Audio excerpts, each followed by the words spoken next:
Hello' নমস্কাৰ, মই হীৰামণি আপোনালোক সকলোকে মোৰ অকণমানি ইউটিউব তথা ফেচবুক পেজলৈ স্বাগতম জনাইছোঁ। আগৰ ভিডিঅ'বিলাক চাইছে যদি নিশ্চয়কৈ গম পাইছে, আমি আহিছোঁ লখিমপুৰত আৰু আজি আমাৰ দ্বিতীয় দিন। হুঁচৰি আহিছে, ঢোলৰ মাত শুনিছে নিশ্চয়, কাষৰ ঘৰত হুঁচৰি গান গাই আছে আৰু আমাৰ তাতো আহিব। মই বহুত এক্সাইটেড হৈ আছোঁ। আগৰ বছৰো পাইছিলোঁ কিন্তু ভিডিঅ' বনোৱা নাছিলোঁ। তো আজি ভাবিছোঁ আপোনালোকক সমসাময়িক দৃশ্যবিলাক দেখাম হুঁচৰিৰ। আশা কৰোঁ আপোনালোকে ভিডিঅ'টো চাই ভাল পাব। মোৰতো খুব ভাল লাগে চাই কিনে হুঁচৰি। ইয়াৰ মানে যিটো আনন্দ, যিটো খুবেই ভাল লাগে। সৰুৰ পৰা পোৱা নাছিলোঁ কিন্তু বিয়া হোৱাৰ পিছত সেইখন সৌভাগ্য হৈছে মোৰ। আপাৰৰ ফালে বিয়া হৈছোঁ যিহেতু, তো আপোনালোককো দেখুৱাম। যদি ভিডিঅ'টো চাই ভাল পায় প্লিজ চেনেলটো ছাবস্ক্ৰাইব কৰিব নাপাহৰিব। আৰু আমাৰ বাবুৰ বেমাৰ, জ্বৰ হৈছে, তথাপিতো পূৰা চুৰিয়া তুৰিয়া পিন্ধি লৈছে এইবিলাক। আৰু ময়ো নাচনীজনী হৈ উঠিছোঁ, এয়া ঢোল বাদুলি কিবা কিবি পিন্ধিছোঁ আৰু। তো ব'লক এতিয়া হুঁচৰি চাই আহোঁ।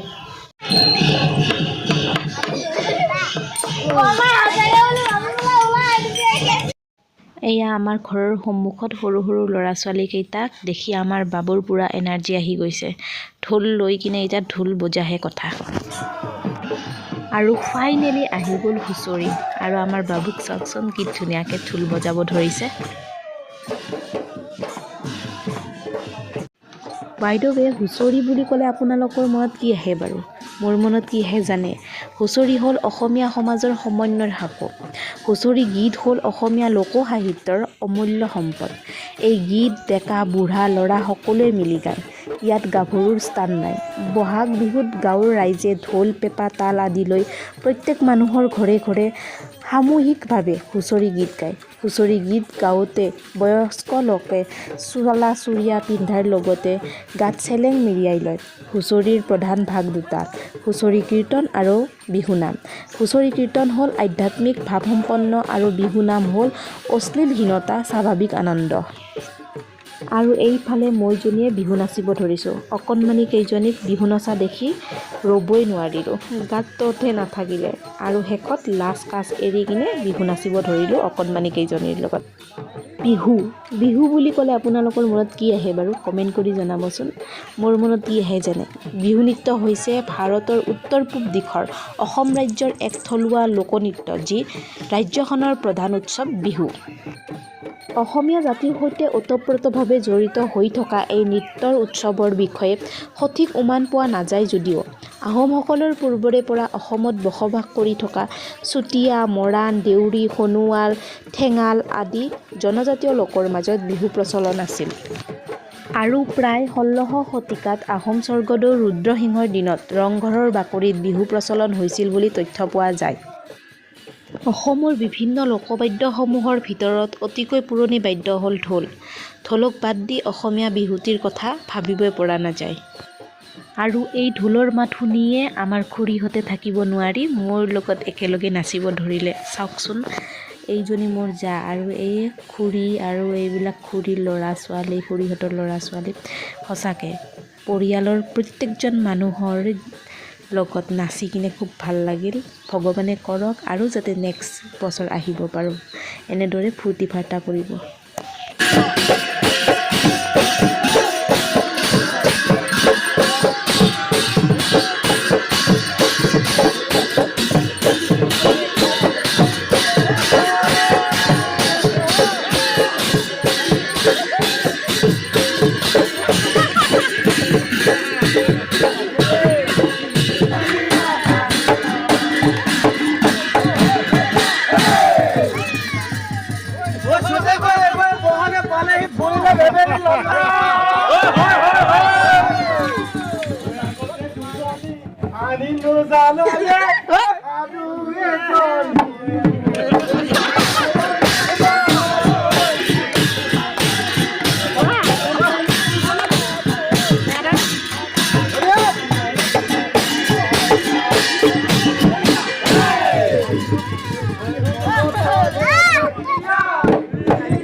ফাইনেলি বিহু মৰা শেষ হৈ গ'ল। আমাৰ চুবুৰীটোৰ প্ৰত্যেক ঘৰৰ মানুহে লগ হৈ কিনে এনেদৰে আপোনাৰ যোগাৰ কৰিছিল খানাৰ আৰু তাকে ভকতসকলক খোৱালে আৰু ময়ো ইয়াৰে অংশীদাৰী হৈ ভাল লাগিল।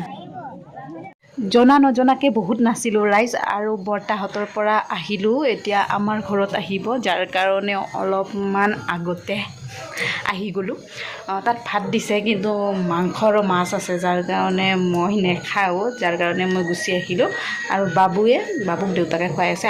ভকতসকলৰ আশীৰ্বাদ ল'লোঁ আৰু এতিয়া সাজ খাব দিছে। সাজ যদিও নাখাওঁ কিন্তু আহোমসকলৰ পৰম্পৰা আৰু পৰম্পৰাক মই বহুত শ্ৰদ্ধা কৰোঁ, গতিকে বলকচোন এতিয়া সাজ, মায়ে বনোৱা সাজ কেনেকুৱা হৈছে আপোনালোকক অলপমান দেখাই দিওঁ।